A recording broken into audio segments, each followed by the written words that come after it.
So welcome back. Today we're going to get actually into the actual content of this course.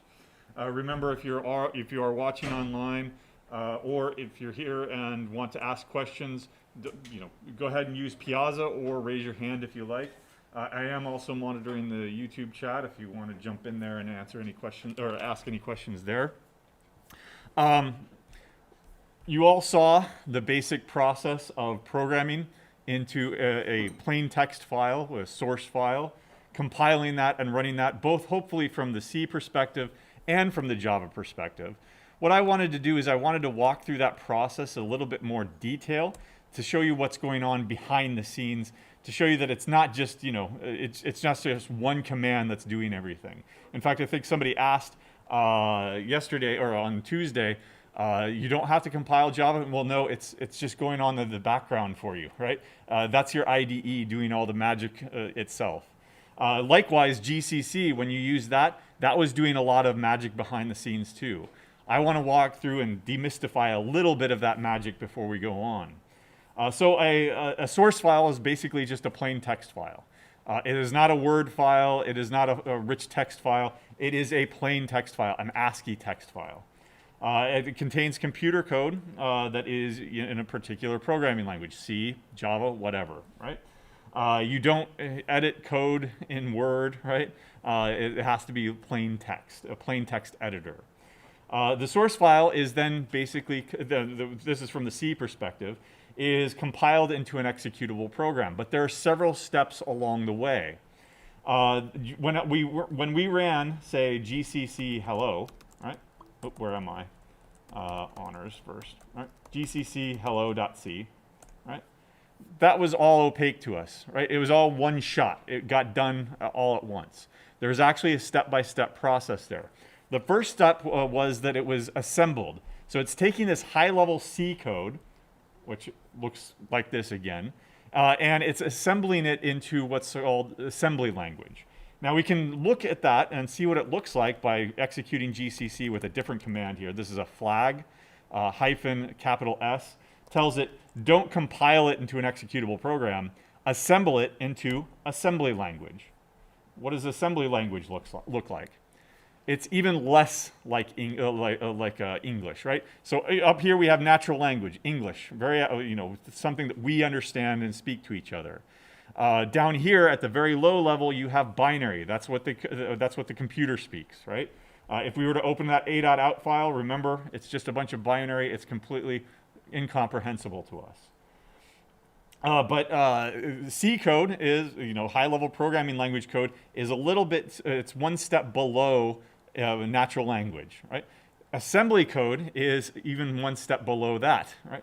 Because, it's kind of like English. We can read this stuff at least, but we don't necessarily know what it means. But MOV probably stands for move, right? Leave, size, whatever, long, a bunch of other keywords here, text, right? These are words that the computer still doesn't understand, but that contain commands for the actual hardware, processor, right?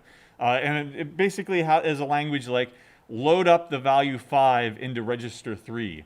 Load up this value into register 2, right? The processor has these registers that hold a bunch of binary code or binary data. And then then compare. You can run a command like compare the contents of register 3 to register 5, and if they're the same, then jump to memory address 2, right? Again, it's much lower level, and you're speaking in the tones of the hardware, the actual metal that's on your computer, but it's still not something that the computer can understand, right? It's still kind of like English. So the next step is to actually compile it. GCC-C hello.c. This does not produce an a.out file. Instead, if you look over here, it produces this .o file. If I were to open that up, I would have, in fact, it's not even going to let me, but I can display it down here using a tool called hexdump. Oops, hexdump, c hello.o, right? And there it is, right? In all its hexadecimal glory, right? It's just a bunch of binary, right? It's just a bunch of numbers. It's now been compiled into a compiled, in fact, we can ask what type of file is that using this utility called file, hello.o. The .o stands for an object file. It's an ELF 64-bit LSB relocatable, blah, blah, blah, blah. It's an object file. Now, it's a bunch of zeros and ones that can be run on the computer, but it's not complete. Remember over here in the Hello World program, we were bringing in libraries, the standard library, the standard input-output library. The code that executes, or that contains the binary that contains the code for this printf function, for example. We didn't write that. That exists somewhere on the system in an object file, pre-compiled for us for that particular processor, whatever this IDE is running on. What we need to do as a final step is link all of those things together. And that's what GCC does when we just do it. Oh, sorry, not like this. When we do it all in one shot, it's doing that entire process, but all at once. In fact, there are some other things that are going on behind the scenes that we'll talk about momentarily. But I wanted to show you that step-by-step process. It's not just magic, right? And this is actually the history of computer programming here, right before our eyes. The very first computers, you had punch cards where you actually had to program in binary. You punched it out, that was a 0 or a 1. You left it, and that was the other one, either a 0 or 1. And you had to make sure that you got all your punches correctly and that you punched all the way through. We're talking about in the 40s, 50s, or early 60s or something like that. And you had all these punch cards, right? That's a pain. That's a pain in the butt. So what they did is they introduced assembly language, with a little bit more abstract on top of that. That still was a pain because you had to think like a computer. You had to think about, I have to load this thing into memory address 5, and then based on that, I have to do this, and you have to write it up on the board, and you have to debug all manually. And so they introduced higher level programming languages so that you didn't have to think in terms of a specific piece of hardware. You could take C code, compile it for one system, as long as you had a compiler for that system, and then you could take the exact same C code, and as long as you had a compiler for a different system, you could compile it for that system. You could write it once rather than writing it over and over and over again for each different system. All right?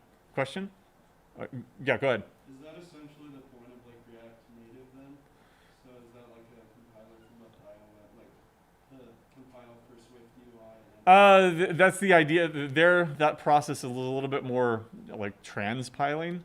I'm not sure what's going on under the hood, but yeah, the ultimate is write once, run anywhere, and that's what Java was intended to be.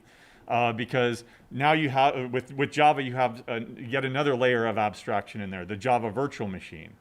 So that you write Java code that runs on any Java virtual machine. You have a Java virtual machine for Windows. You have a JVM for Mac. You have a JVM for whatever.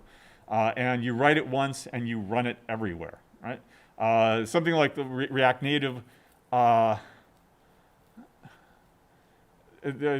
all. I mean, it's just another reinvention of I want to write once and run it on any platform and make it look like it was built for that platform, right?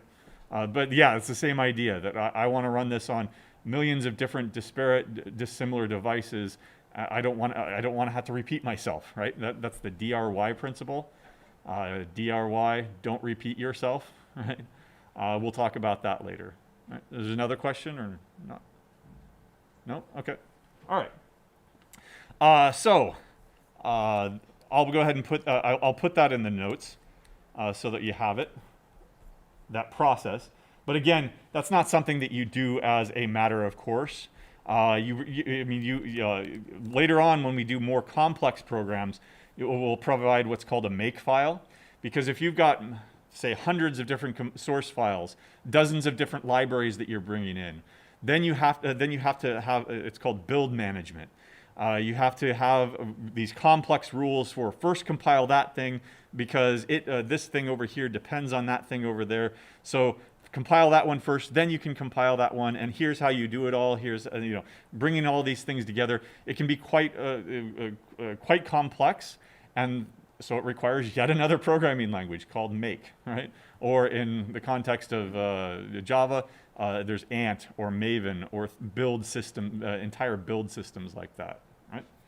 But again, it's not something that you do as a matter of course. I'm not sure why it's doing it like that, but whatever. There we go. All fixed. What about Java? Java is not a purely compiled language. With C, what you are doing is you are compiling it for that particular hardware. And it will only run on that particular hardware once you've compiled it. If you want to take your Hello World C program and make it run on Windows, right, then you need a compiler for Windows. It compiles for that particular piece of hardware, and that's it. Right? You can't take that executable, this a.out file that we've already produced, and you can't and take it somewhere else and expect it to work. And it won't. But Java is different. Java is not a purely compiled language. I want it all the way out. There we go. You compile Java code into Java bytecode, right? A machine-like language that is runnable on the Java virtual machine, any Java virtual machine. And it's up to Java or independent programmers or anybody who wants to open up the big giant compendium of the Java standard to write their own Java virtual machines. In fact, this has been the subject of huge lawsuits between Sun and Android and Google, right? That can you rewrite your own Java ecosystem and not have to pay the original Java owners, right? That's why when I told you how to go about installing everything for Java, I recommended, not Sun, who bought it? Oracle. Oracle bought out Java a long time ago. And so I told you, go ahead and install the JDK from Oracle. Alternatively, if you wanted an open source version of it, then the Open JDK is also a possibility. You can write your own Java development kit if you wanted to, right? It's basically an open standard, just like anybody can write their own C compiler, right? But instead of going directly to the machine language, it goes to this intermediate kind of state where it's Java bytecode. And the Java bytecode is not runnable on any particular piece of hardware. It's only runnable on the Java virtual machine that sits between the hardware and the Java world, right? And what does it look like? Well, I was using Eclipse over here, and it was all opaque. All I had to do is hit the play button, right? Well, again, it's a little bit more complicated than that. What I've done here is, here's that Hello World program, right? Java does have a compiler. It's Java C for the, what do you think that stands for? Not Java C programming language, it's Java compiler, right? No, D here and hello world.java. There we go. Don't worry about those flags, you'll probably never end up using them. But you'll see here that it creates this UNL directory. Under that, what directory do you think there is? Remember, this is what the Hello World program looks like. It's in a package called unl.cse. So we've got a directory called UNL. Under that, what do you think we have?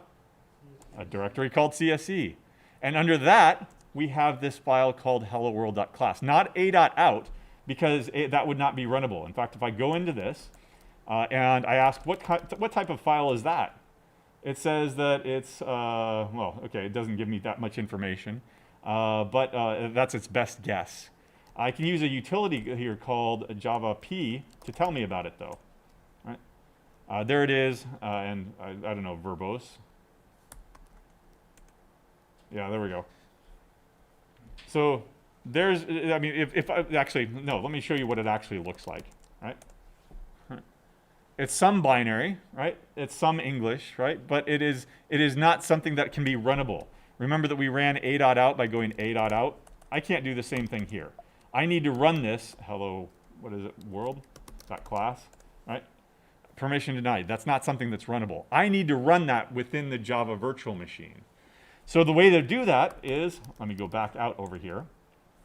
Java class path here, unl.cse.hello world, no dot class, and it runs it. Right? Basically, this Java right here is me running the Java virtual machine, and I'm telling it CP is for class path.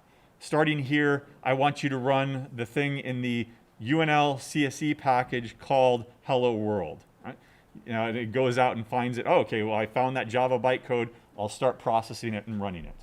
But again, it's not something that's meant for human consumption, but it's something that is in between a compiled language and a purely compiled language. So that you can write it, the principle here is that you can write one Java program and have it work on any device that supports Java. Right? Write once, run anywhere. Right? The principle with C, of course, since it's much older, was write once, compile anywhere, as long as you've got a compiler for that system. Right? All right. So that is the that's all I wanted to show you. That's kind of demystify the behind-the-scenes magic there. What I want to do now is start talking about those programming basics, or program anatomy. That's what I called it yesterday, so I'll go ahead and keep that. All right. Let's go ahead and start out with C first. I'll go ahead and move this down. But instead of looking at this Hello World program, I want to look at a little bit more complicated program. Something that actually does something other than just say hello world. And by the way, the hello world is like the quintessential first program for any programming language, because you can, it's basically the bare minimum to get you up and running, to make sure that everything works, that it at least compiles, that it at least runs, and that you can see the results. Hello world, right? I think it's due to Kernighan and Ritchie, the creators of C. That was the first program in their C book, right? And it's caught on, and everybody does a Hello World program now, just to show you what it looks like to get you up and running and make sure that your tools and your compilers are actually working, right, and set up correctly. But here is a fuller program, right?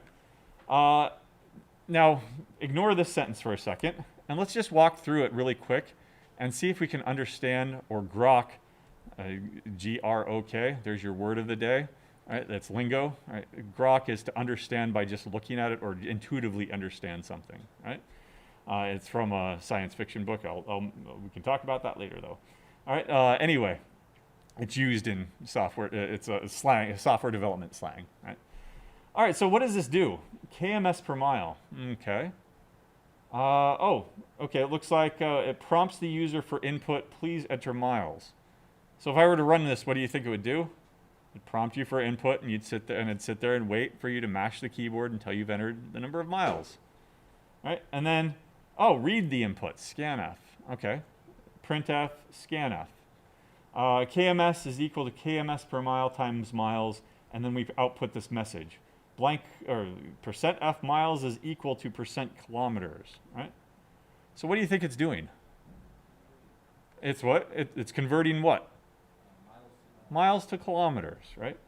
Now, of course, we had to go through the entire program to understand what it was doing, or we can have a nice, convenient English sentence up here telling you what the purpose of this program is, who the author is, what the date is, what this program does. Right? This is called documentation. It's in a comment, right?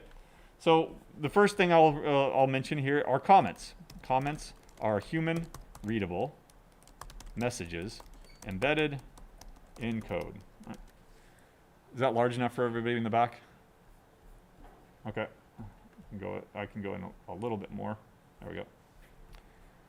So, what's their purpose? Is to communicate to another human what the purpose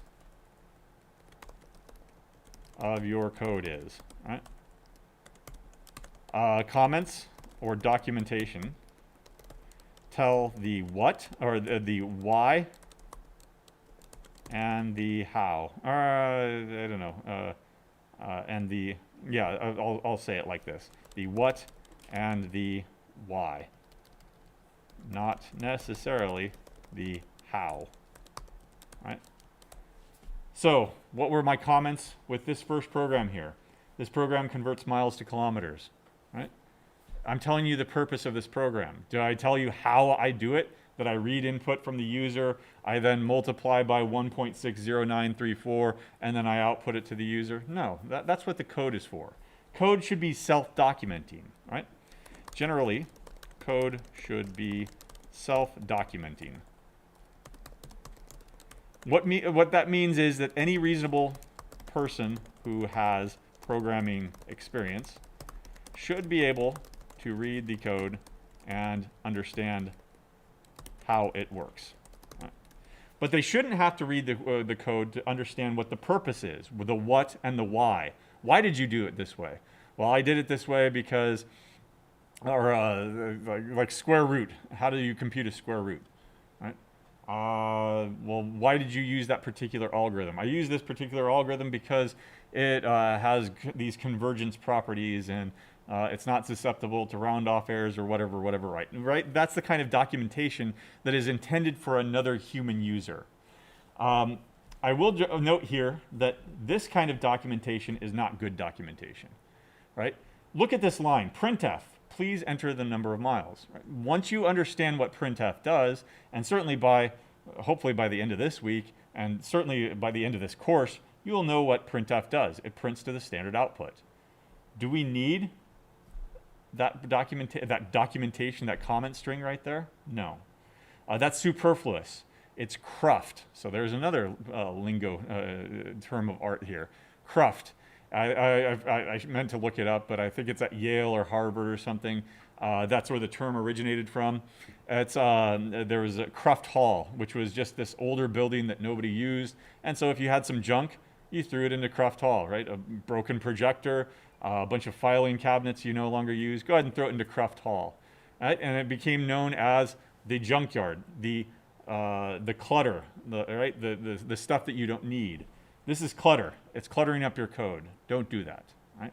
I'm just doing it to demonstrate the syntax for these particular languages.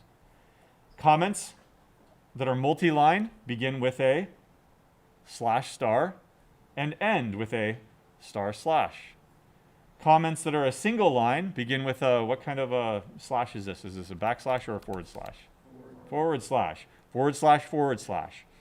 Once you've got this forward slash here, // then everything until the end of the line is ignored. If I go to the next line and start typing, nope, that's not part of the comment anymore. But if I go and I start it with a /*, anything that I put in between it and the closing / is ignored. It's not even going to end up in the compiled program. In fact, I believe with C, the preprocessor goes through, looks at all the comments, throws them out immediately before it even starts compiling. Right? Don't quote me on that, though. All right. So single line comments begin with, and this is both languages, by the way, //. Multi-line are going to be / and end with // or yeah, there we go, //. I said it right, I didn't type it right. All right, questions on that so far? Well, let's look at this. I've got ** there, and then I've got a line of vertical stars, right? It's ASCII art, right? It's showing you that this is what's called a doc style string that you should get in the habit of using. Now, for your first couple of hacks, for your first couple of assignments here, we're not going to expect that much documentation because these programs are so simple that they're self-documenting already. But ultimately, what you want to make sure is that you have these doc-style comments for every program and for every function that you ultimately write, right? Even because you want to communicate the purpose. It's a habit that you need to get into, writing documentation. In fact, you should write documentation before you write your actual function. Because if you sort it out in your own mind and put it into English of what the purpose of this program is, that gives you a roadmap for how to actually write that thing, right? So documentation should come first. It shouldn't be an afterthought. Yeah?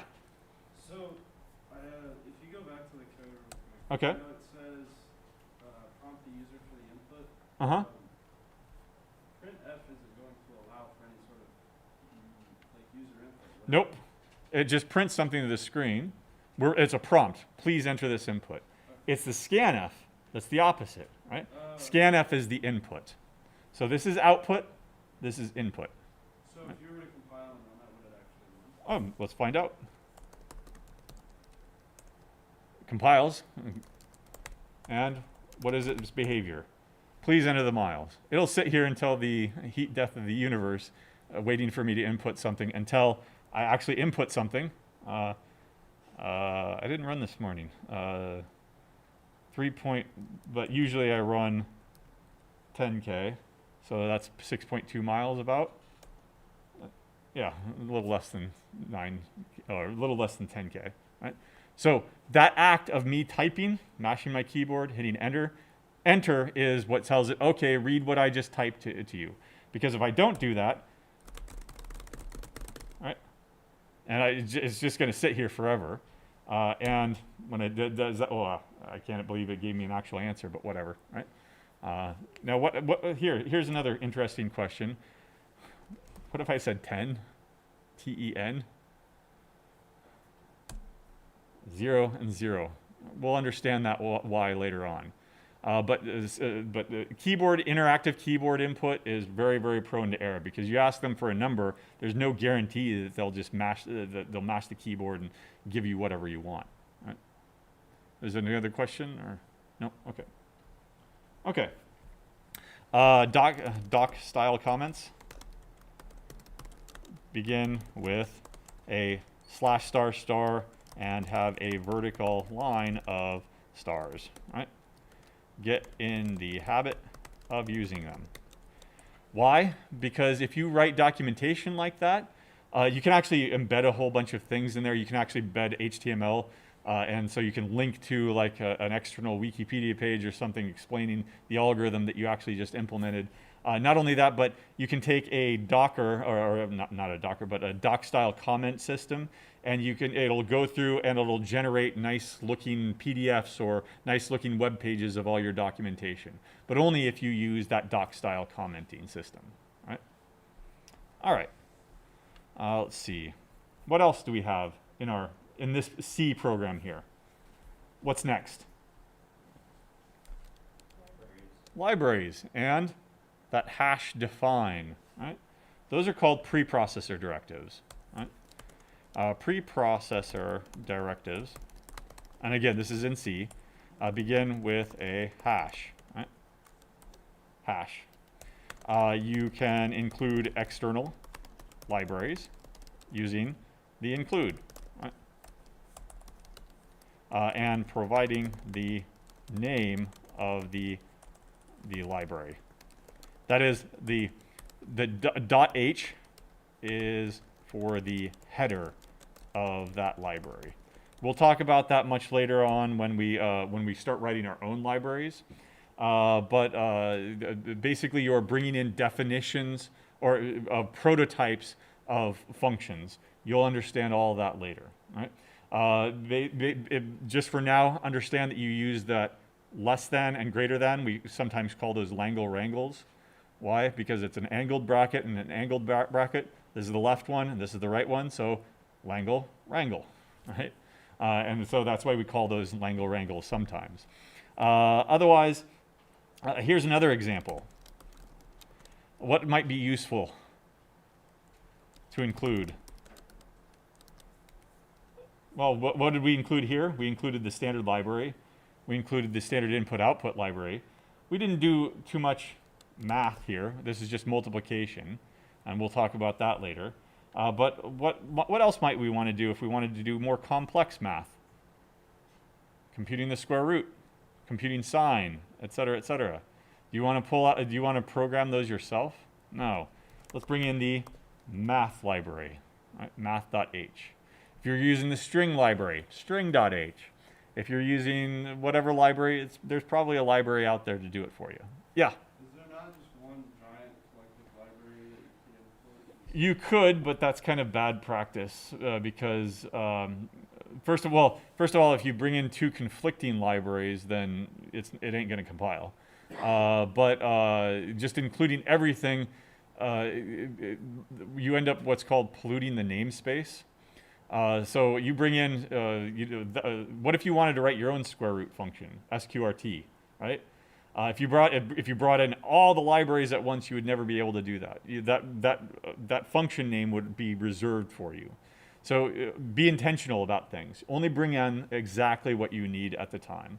it's not like it will, at least with C, it won't link in everything and make your executable giant. It will be judicious about what it brings in when it compiles it. But you want to be as intentional as possible with all of your stuff. So no, there's not one single library that brings in everything. What else do we have here? Define. Just by looking at that line, what do you think that does? Careful, it's actually not a variable, but it does set a label, right? KMS per mile, right?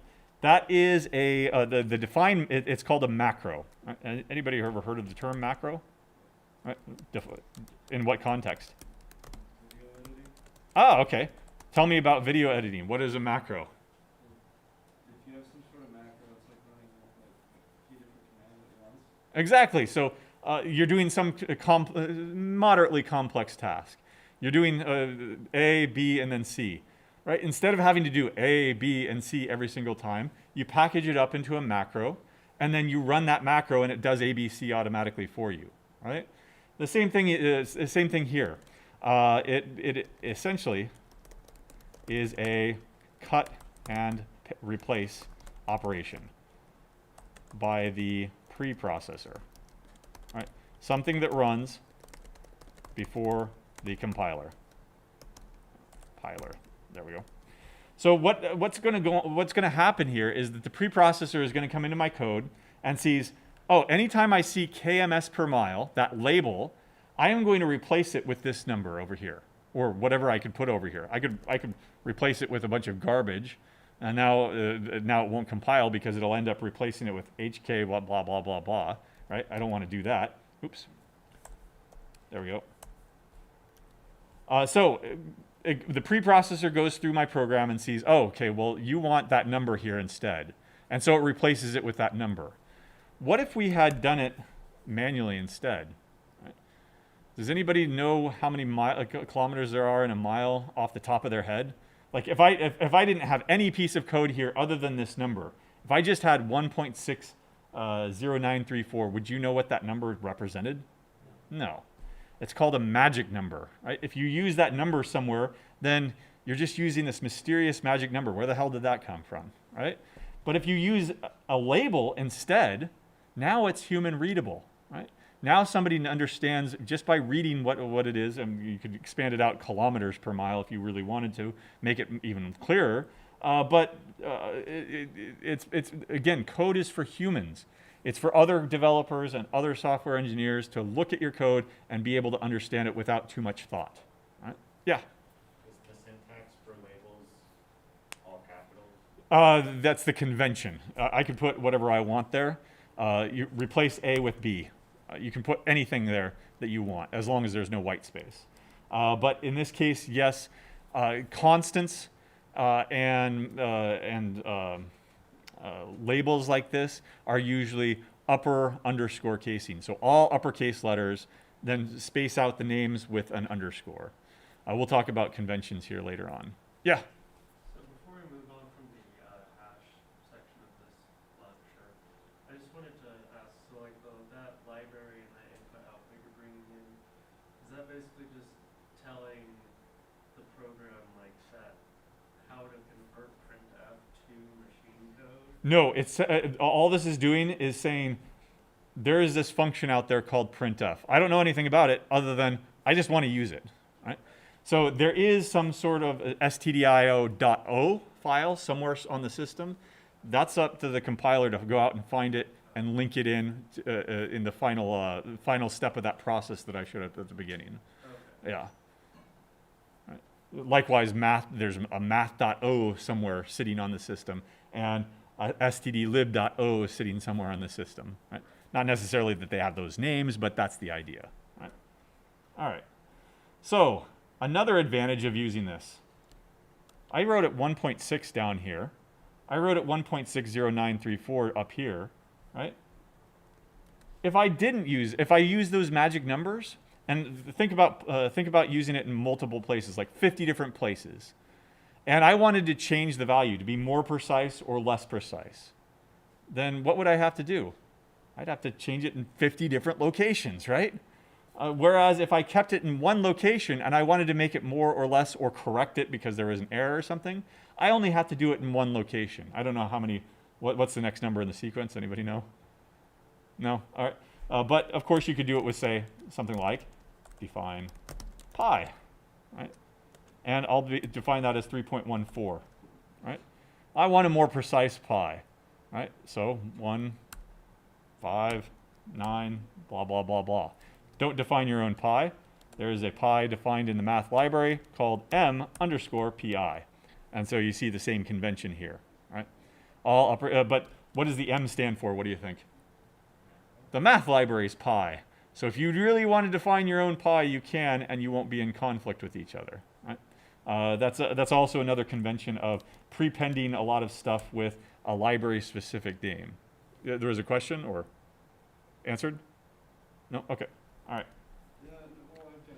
Sure. So if you were to just do math_pi, how would that know to pull it from the math library? You would have to include the math library. Right. Yeah, there's a file called there's a file called math.h somewhere on the system, with that define m pi as 3.14159 and whatever the accurate version of pi is for that for that library. Right. You'd have to bring that in. Right. Right. In fact, a preview of what we're eventually going to see is what the preprocessor is doing is actually a cut and paste. It's taking the contents of that header file and copy pasting it into your file so that you have all that stuff right there. It's just so you don't have to DRY, don't repeat yourself, right? I don't want to have to bring in and make my source file 1,000,000 lines of code. I'll separate them out into different modules so that I can be judicious about it, and I don't have to have one source file. Right? Okay? Oops. There we go. All right. Macros allow you to represent a single value in a single place, constants. Macros make your code more readable and maintainable. Don't use magic numbers. Right. Magic numbers are, where'd that come from? Now from the context, of course, if I said 3.14159, you'd probably, oh, that's pi. 2.73, what's that? Oh, okay, good. I meant to look it up, but 0.63? Anybody know what that is? Golden ratio or something like that? I forget what the golden ratio is, but that's why it's a magic number, right? You always want to make sure that your code is more readable for humans than it is. You don't care about whether the machine can read it or not because the machine is going to end up compiling it. What's the next part? Main, right? Every executable program has a main entry point. In C, that is main. And in Java, that is also, guess what? The main method, right? Otherwise, there's linear control flow. That a program executes top to bottom, left to right. Why does it do it like that? Because that's how we write, right? In English, at least, right? We go top to bottom, left to right. And so we want our code to look like, as much as possible, like regular natural language. So that's the way that we've written code to establish code to work. Yeah? So I know that it's very linear in the way that it works. Is there any way to do it on like a quote-unquote three-dimensional scale, if you will? I mean, there are different paradigms. Like I think you mentioned React, yeah. Right? Where it's not necessarily sequential. There, it's if reactive programming would be where somebody makes a change and that triggers an event that triggers a bunch of other things.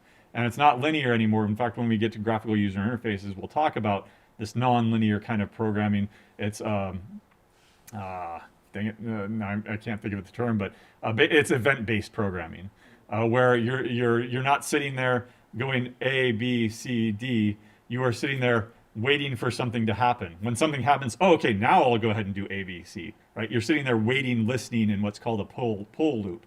Is anything happening? No. Is anything happening? No. Oh, something happened. Now I need to react to it, right? So, and of course, when we get to conditionals, we'll have branching. You have a choice to make. You can go down that path or you can go down that path. Or loops. Rather than ABC, I will go repeat ABC, ABC, ABC until some condition is satisfied. Right? Other syntax and punctuation. What do you see? Semicolons. Right? Semicolons and executable statements. Right? That also has a parallel with writing English. Right? We've got sentences, right? How do you end a sentence generally? Period, right?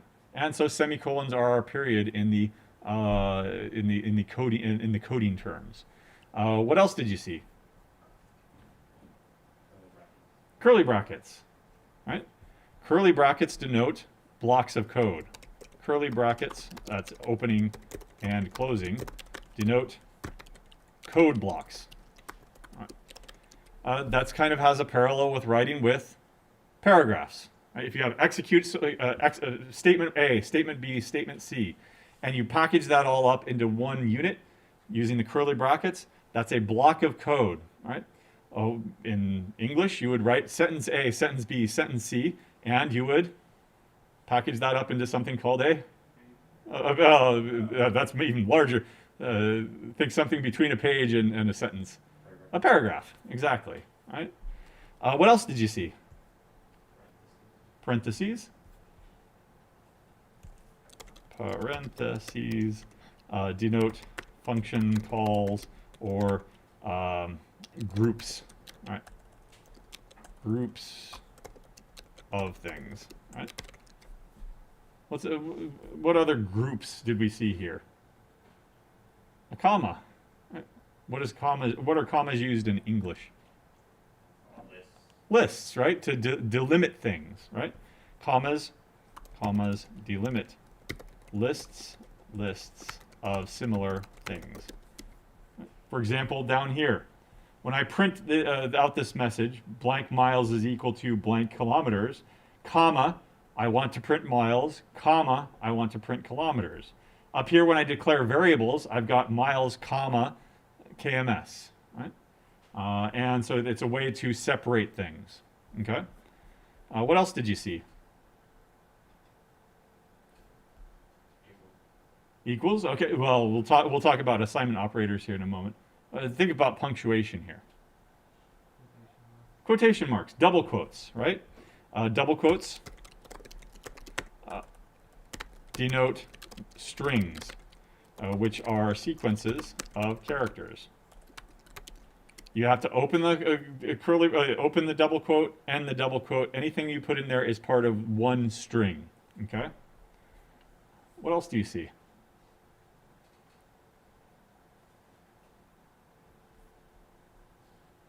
Let me rewrite this program a little bit.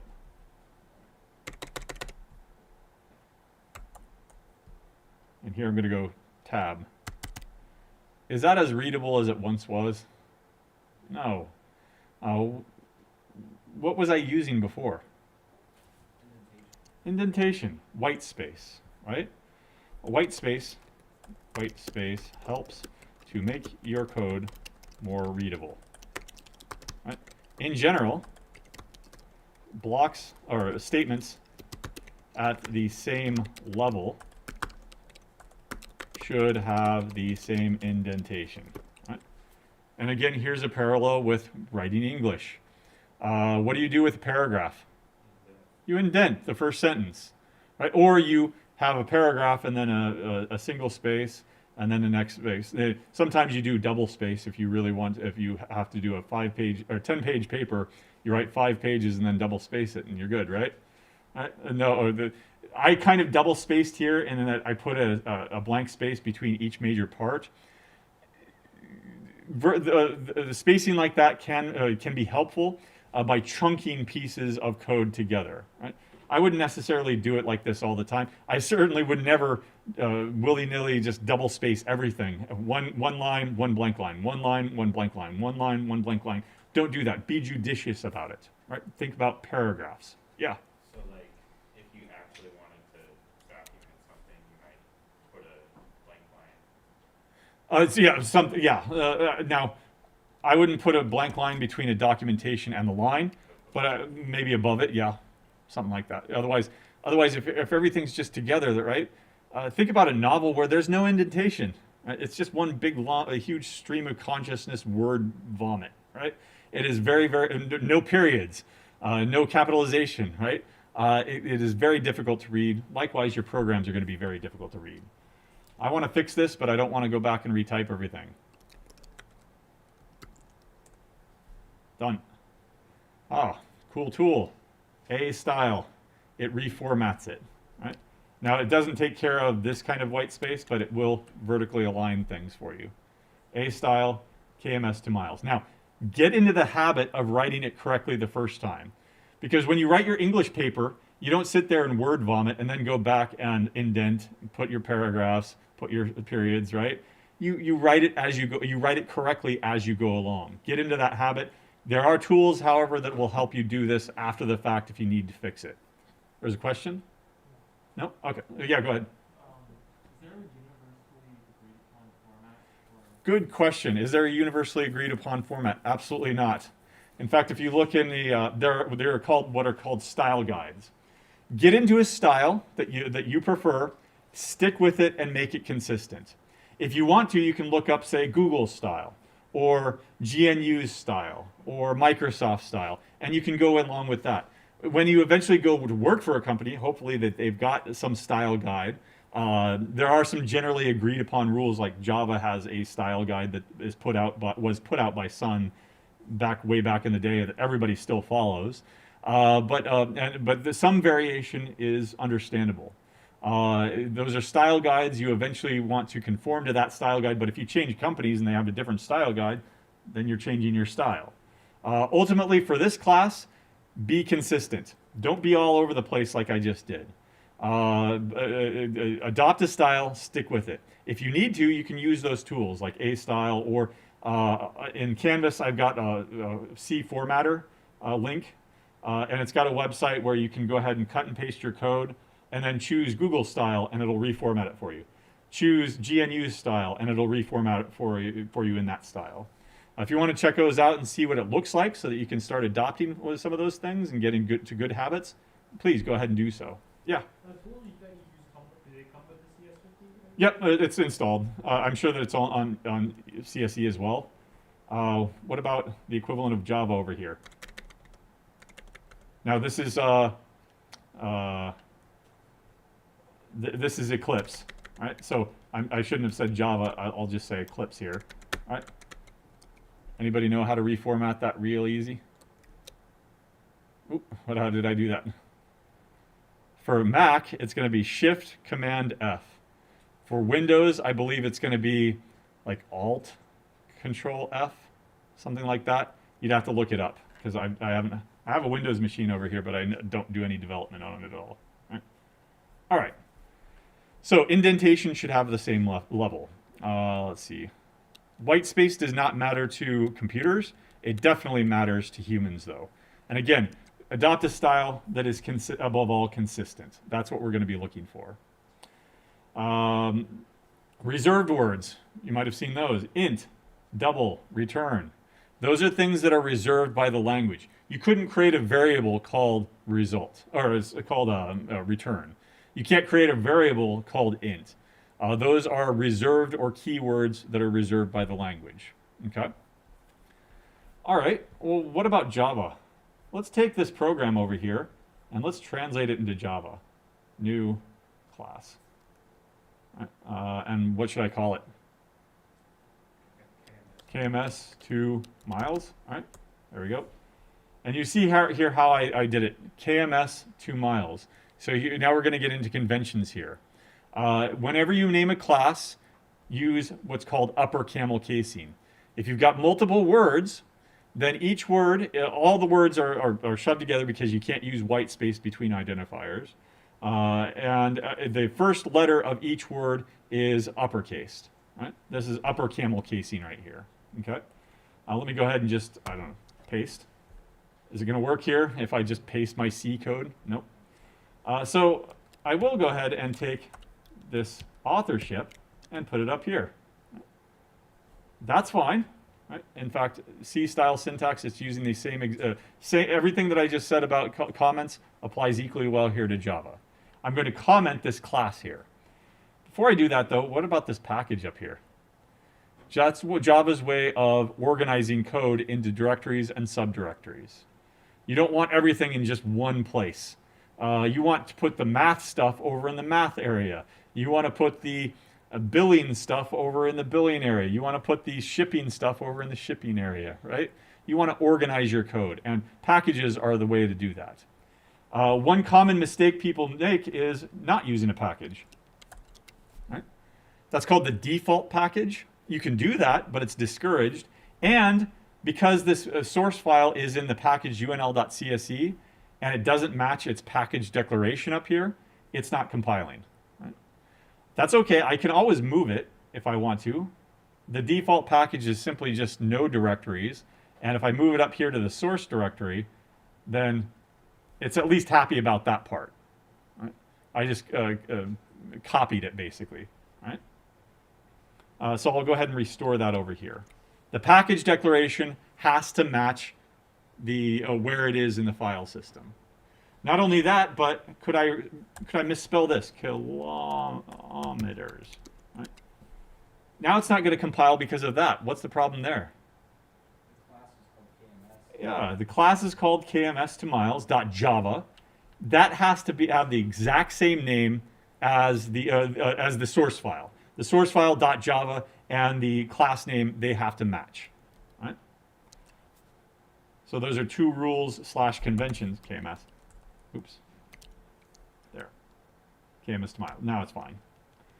What about bringing these things in? Well, no. We don't have a standard library. We do have a standard input-output library, but it's the system library. It's automatically brought in. We don't have preprocessor directives in Java. All right. So what I'm going to have to do is I'm going to have to create a variable to do that for me. Right? Let me go ahead and translate that. Here's the preferred way of doing it. Public static final double KMS miles equals this. Now, let me walk you through each one of these keywords. Public means that this variable, anybody can see it. Any piece of code can see it in your project. Static means that it belongs to the class. Don't worry about that for now. We'll get into that much later on. Final means this is the final word on it, right? If it's the final word on it, could you come over here and change it later on? Nope. That's how we make a constant in Java. By putting that final keyword over here, any attempts to change it later on in the program would mean it won't compile. Very, very useful when you're defining something like pi. Do you want somebody going and redefining pi to be 4? No. So this is going to make it final, right? And a constant. Double is a type of variable. It's a floating point number. We'll talk about those in detail here in a second. KMS per mile, that now it is a variable. It's a constant variable though, so it's kind of like a contradiction, right? You can't have a constant variable because it can't vary then. Once it's constant, it's set. But now I'm setting it using that assignment operator, right? It's happy about that. What about main here? Is that how we write main? We still have a main entry point in Java, but is that how we write main in Java? Nope. Public, static, void, main, string, args. Again, don't worry about argv, argc yet. String, args. All right, we'll talk about those later. But otherwise, do I have to change this line? No, we have the same exact variable types. The 3 basic variable types that we'll cover here in a moment are int, double, and char. We can use those. We can use the same naming conventions and the same naming rules as C. I can't use printf though. Yeah, go ahead. Are the variable types, are they similar to JavaScript? Oh no, JavaScript. There's only one numerical type. A what? Is it called var? Oh well, that's a little bit different in JavaScript. Var scopes it to the local the local scope. No var hoists it up to the global scope, and then let hoists it to the closure that it's in. That's a whole different circus right there, right? Yeah. Now go to C sharp and they have a var. Actually, they have a var in var foo is equal to string. You can do that in more modern versions of Java. Var is a keyword that says, I don't know what type it's going to be until I set it. Okay, now it's a string, right? I think it was a mistake to introduce that. It originates, I believe, from C sharp. There's really, in my opinion, there's very little use case of doing that, but it has nothing to do with the var in JavaScript. Right? All right. I can't use printf. Instead, I mean, I can, but I would have to use system.out.printf. Out is the standard output, right? System is, well, it's this class that contains this output stream here. Oh, and I lost my printf. I can do it that way. If I do it that way, is it going to go to the next line? Nope. You need that special symbol. What was it again to go to the next line? \n. Or you can change that F to ln, print line, and it'll do it for you. Okay. I can't use scanf, but I can use something extremely similar. Scanner. And I will have it scan the standard input. Well, if the standard input, or if the standard output is system.out, what do you think the standard input is? .in. Right, there we go. And what is it? Miles is equal to s.next double. There. Okay. Oops. I need my double quotes there. All right. So I've translated it so far. Do I need to change this line? Nope, math works the same. The assignment operator. Take the thing on the right-hand side and put it into the variable on the left-hand side. Take the thing on the right-hand side. The thing can be what's called a scalar, or what's called a literal, like an actual number, like I did up here. It could be a mathematical expression, like I have right here. Star is, what operation is that? It's multiplication, right? Why do we use a star instead of like the mathy X or the dot or just not having anything at all? Is that going to work in code? No. Look at your keyboard. Do you see that X? Do you see that center dot? Nope. So we have to adopt something that is on this ancient QWERTY keyboard that's over 100 years old or something like that. Predates modern computing. Maybe if we had reinvented the keyboard, we would put these things in and actually use them. But otherwise, we have to use what we have. So star for multiplication. What about addition? Well, yeah, that is on our QWERTY keyboard. What about subtraction? Hyphen is on our keyboard. What about division? Forward slash for division. Because that whatever you call that thing is not on our keyboard. All right, the hyphen with the dots up and above and below. Right. Okay. No changes there. The same change as up here, system.out.printf, and you can use printf style formatting. F stands for format, and as you can see right here, it's these placeholders. %F, format a floating point number for me. 4.5, 3.1. Format another floating point number for me. This will match this first placeholder. The second argument will match the second placeholder over here. And then we've got that special symbol right here that goes to the next line. Yeah? Can you do like the math operations on the string? Like No, so, because you're coming from a JavaScript background.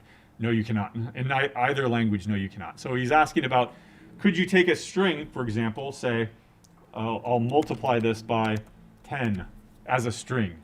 No, you can't do that. In either language, because that would lead to what the hell is that going to do, right? Now in JavaScript, it has a well-defined meaning because then it tries to parse it as a number. A lot of languages do that, PHP, et cetera, et cetera. A lot of languages, though, however, don't even allow you to do it or give you mixed results. Like if you were to do something like this in C, it would probably be in fact, let's find out. It'll probably be a compiler error. We might only have a warning, though. Is that an error or warning? No, thank God it's an error. If it was just a warning, we'd be able to do that, and probably it would end up being some random memory address or something. But if you're like adding two strings instead of Oh, the string you're referring to string concatenation, yes. So string concatenation, we'll talk about strings later on, but say string s is equal to hello, string concatenation, world. yeah. And it's taking those three strings, hello, space, and world, and it is concatenating them all together into one big string. Yes, you can do that in Java. No, you cannot do that in C. Strings are much more complicated in C. Okay. All right, so I'm just going ahead and, yeah, let's go ahead and, I'll cut and paste this for time, and then we'll go over it a little bit here. There we go. So again, Java organizes its code in packages, and so that you can separate things out. The math stuff belongs over here. The sales stuff goes over there. It's a tree organizational structure, just like directories. You have a directory, you might have multiple subdirectories. Those could have multiple subdirectories. It's a tree, right? When you look at it, right? When you expand it out, it looks like a Christmas tree. Each is separated by a period, and each corresponds to actual directories or folders on the file system. This allows you to organize your code in different directories so that you're not just sticking everything into one big giant file, one big giant directory. Right? All source files must have the same root name as their class, like we observed. Miles to kilometers, or KMS to if it's .java, miles to kilometers .java, it has to be miles to kilometers, and it's case sensitive. You can't use a lowercase k and an uppercase k and mix them around. Right? To bring in external libraries, you use import. Did we do that? Oh, wait, over here. I thought we would have to import scanner, but apparently not. Oh, here, let's get rid of this. Does it compile? Looks like it compiles to me.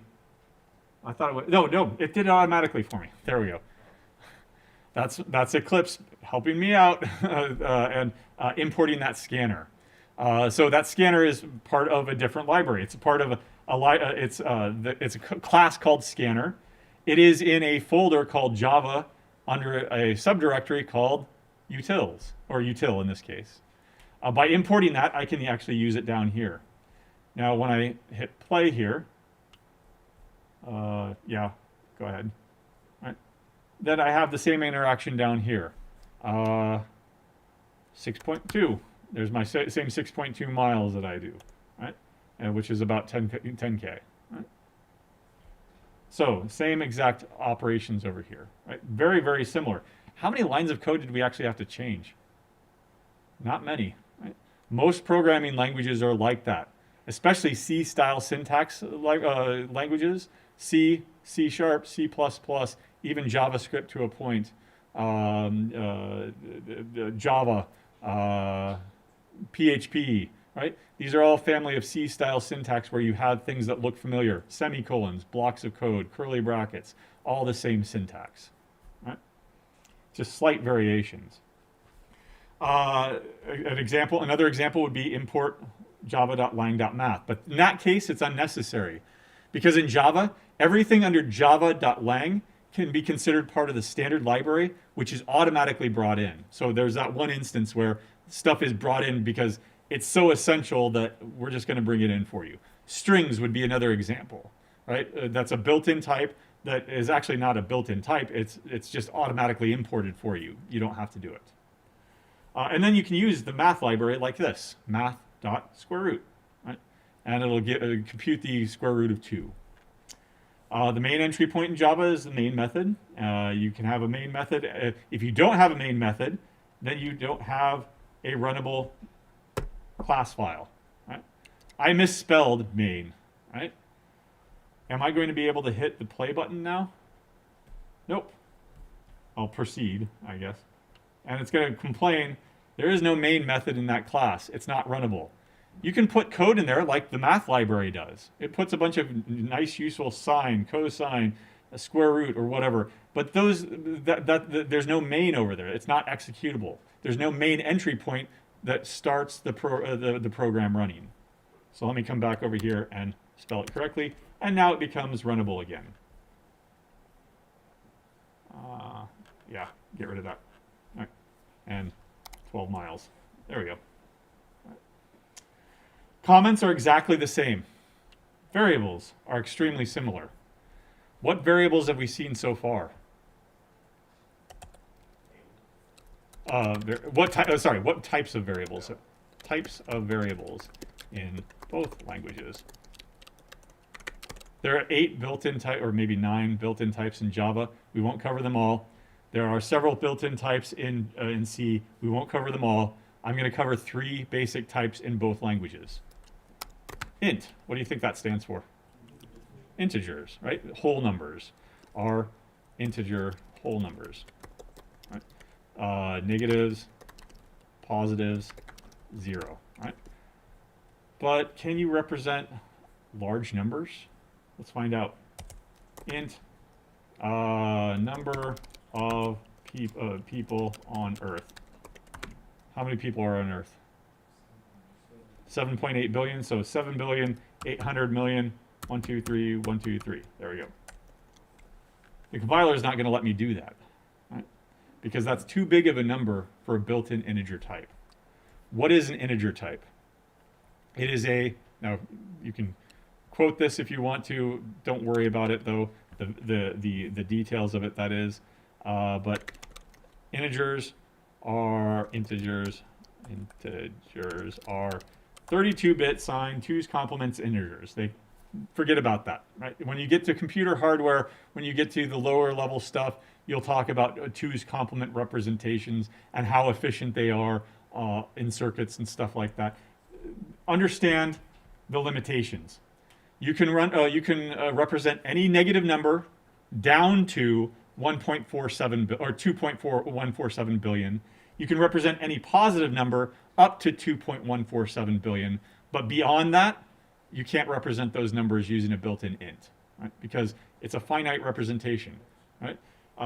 If you do need a larger number, then you'd have to bring in a library to do it. Okay. What else do we have? What other types of variables have we seen? What? Let's go with double. String is supported in Java, but not C. Instead, strings are arrays of characters that have to be null terminated. Again, that's going to be week 8 because it's way more complicated in C. This is a 64-bit IEEE 754 floating point number. Again, forget about those details. The real takeaway here is that you can represent decimal numbers with about 16 digits of accuracy. Right? I can represent 2.5. I can represent pi, but I can only represent pi out to about 16 decimal places. If you want more accuracy, again, you're bringing in a library to do it. If you want to represent pi out to 1 million digits, you got to use something else. Because this only has 64 bits of precision. And the way that it works is kind of like a scientific notation. Scientific notation, you have a sign, plus or minus, and then you have a number that's been normalized between 0 and 10. And then you multiply that by a power of 10. Right? So you've got 3 things here. The sign, you have what's called the mantissa, and then you have the exponent. And it's a way to represent numbers in a more compact way. You can represent very, very, very large numbers, right? You can represent 2.5 times 10 to the 300. Right? That's huge. But you only have you only need 2 digits to do that, and then the 300 you need 3 digits over here. You only need 5 digits to represent that number. You don't have to write out all the zeros, right? If you were to write 2.5 times 10 to the 300, you don't write 300 zeros. You write it in compact scientific notation, and that's what this does. Yeah. Wouldn't it technically be 6 digits for the sign? It's 6 things. I wouldn't call the sign a digit, but you would need six things. Now in binary, of course, we're not multiplying by 10, we're multiplying by 2. And so it would take one bit, 0 for positive, 1 for negative. Yeah. All right. What's the last one? This is where we'll end it. A char, right, is a single ASCII text character in C, a single Unicode character in Java. All right? So what's the difference? I'll just show you a website here. Yeah, ASCII table. Right. ASCII stands for American Standard Code for Information Interchange, and is extremely old. I think it dates back to the Eisenhower administration. They needed a way to represent things electronically, and of course, since it was American, they got there first, just like the moon. And so it's very American-centric. If you take a look at English-centric, I should say, actually American-centric, because you've got all the symbols here that are in the standard QWERTY keyboard. You have capital letters A through Z, lowercase letters A through Z. You have digits 0 through 9 that precede that, and then a bunch of these control characters. For example, NL, number 10, that's the line feed, the /n to go to the next line. Capital A is represented by the number 65. Lowercase a is represented by the number 97. Right? Now in C, this is all you can do. You can actually do the extended ASCII character set here. There's 128 in the original. Then they extended it with these diacritics and these umlauts for the Germans or whatever, and a bunch of other control characters here to make it look nice. Mu, the Greek letters, right? Not all the Greek letters, but some of the Greek letters so that they could do mathy stuff, right? But of course, that's not it, right? That's not all there is. What else? What else would you want to display on your screen? Anybody speak any foreign language? Any non-English language, I should say. I speak Spanish. But you, oh, so what do you, There's the tilde or the enya? With the tilde. Right there, 164. But that was added in the extended. All right, there, yeah. Chinese? All right, CJK fonts, Chinese, Japanese, Korean fonts. Right, that's in Unicode. That's Unicode. Unicode expands this out to not just 1 byte, but up to 4 bytes. 1 byte being 8 bits, so 4 bytes would end up being 32 bits. Right, up to 32 bits. But also, what else that has become, unfortunately, English? Emojis, Unicode. I don't know if I spelled it right or not. Full emoji list, right? Here's your full Unicode list of all these emojis, right? You also have hieroglyphics, ancient Egyptian hieroglyphics, dead languages that are representable. You can do that in Java in your strings. You can do that in Java in your variable names, but do not do that. Right? You generally cannot do this with C code. To show you what I mean here, let me go ahead and try to create a variable called that, and yes, you can do that. Now, you can do that, but not the way that I've got it set up here. You need to set it up so that you can do this. And certainly you can't do that in C, in your CS50 IDE here.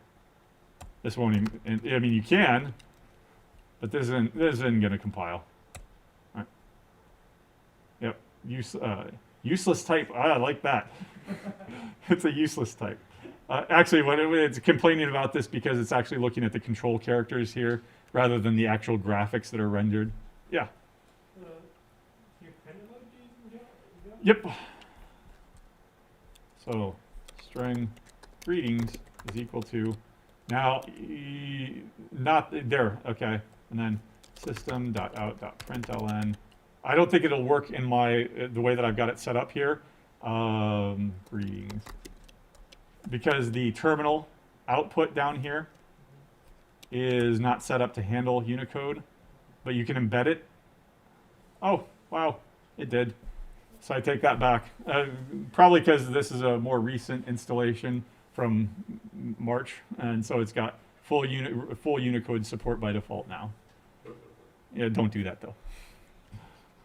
When you run this stuff on the web grader, you certainly won't be able to do that because it's all command line stuff, and it'll print it. It'll probably just print out the garbage that looks like this, right? All right, we'll continue there next week. Otherwise, make sure you're doing your hack one, both the C version and the Java version. It's all GitHub stuff. You're pushing stuff out, you're collaborating with somebody else in the class, and then you're pulling their changes.